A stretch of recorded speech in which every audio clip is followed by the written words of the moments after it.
Babai I dheut. I dërguari Allahut, sallallahu alaihi wasallam, u nis për të shkuar për vizitë tek vajza e tij Fatimia, siç e kishte zakon. Por këtë herë, u nis në kohën e gjumit të drekës.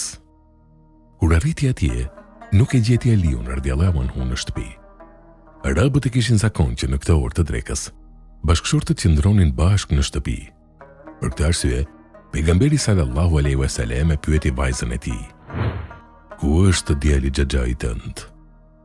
U duk sikur pejgamberi e ndjeu se diçka kishte ndodhur mes tyre, dhe ishte për shkak që Aliu radhiyallahu anhu të dilte nga shtëpia. Për këtë arsye, pejgamberi u përpoq të zgjonte në zemrën e vajzës së tij ndjenjat për bashkëshortin e saj, duke I përmendur edhe lidhjen e gjakut mes tyre. "Ku është djali xhaxhai tënd?" Fatimia radhiyallahu anha I tha: "Pati diçka mes nesh dhe ajo zemrua. Doli edhe nuk ka fjetur në drekë tek unë."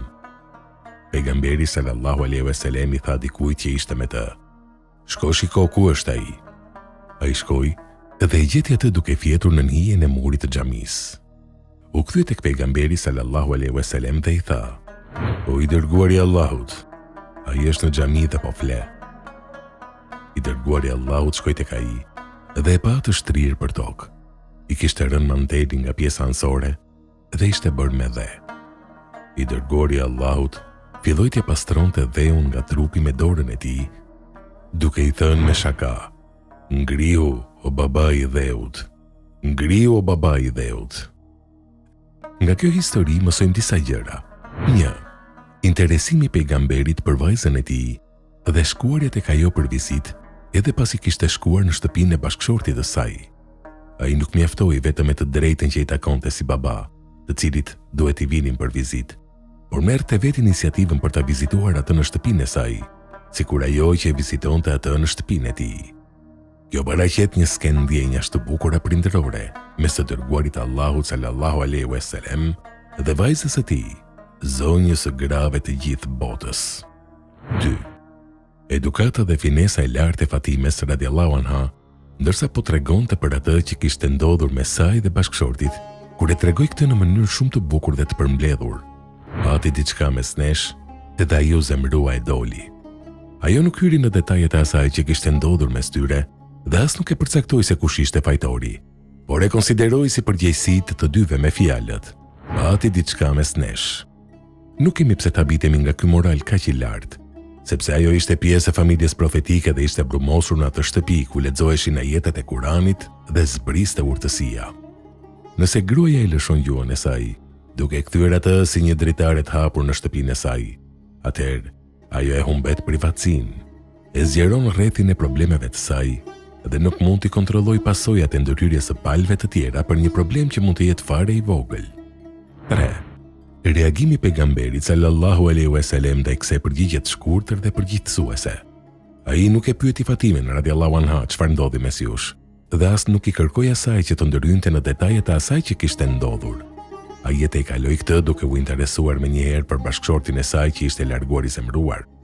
Kjo është një metodë e mençur për trajtimin e këtij lloji problemi bashkëshortor kalimtar, sepse ndërhyrja më të mëdhenjve do t'i zmadhonte edhe më shumë ato, kurse trajtimi I tyre në mënyrë të natyrshme pa I ngacmuar ato, I bën ato të mbeten probleme të vogla dhe kalimtare. 4. Trajtimi prindëror dhe me butësi që I bën pejgamberi sallallahu alaihi wasallam bashkëshortit të vajzës së tij, e bën atë ta ndjejë se prindërimi I tij përfshin që të dy ata.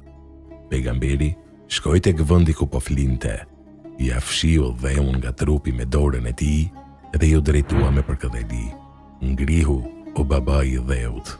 Ky lloj trajtimi të bën të ndihesh I qetë dhe të mos ndihesh as edhe një lloj qortimi ose mërzie. Përkundrazi, ai e ndjeu prindërimin dhe dashurinë e pejgamberit ndaj tij.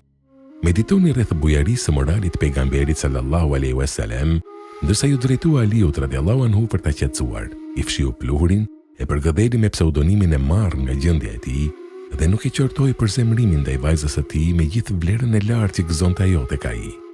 5. Mënyra se si veproi Aliu radhiyallahu anhu tregon urtësi që duhet të kihet parasysh në trajtimin e disa mosmarrveshjeve bashkëshortore, ku zemrimi është prezent. Dalja e tij nga shtëpia dhe qëndrimi në xhami për të fjetur në kohën e drekës, shërbeu si ndërprerje e debatit që kishte filluar më parë, duke u kthyer në një mundësi për qetësimin e ndjenjave, për uljen e zemërimit dhe kthimit të shpirtrave në natyrën e tyre të zakonshme, të dashurisë dhe mëshirës. Ky largim i shkurtër në një situatë të tillë bën tek ai lloj i mirë braktisjes së përkohshme që u mundson shpirtrave të kthehen në gjendjen e mëparshme të harmonisë dhe të dashurisë, duke larguar vrrullin dhe zemërimin dhe duke shuar atë plotësisht. 6. Gjurmët e këtij veprimi të këndshëm mbetën të freskëta në shpirtin e Aliut radhiyallahu anhu, ai sa kënaqësia e tij mbushte shpirtin me gëzim dhe emërimi që i bëri pejgamberi sallallahu alaihi wasallam, babai i dheut, u bë emri më i dashur për të.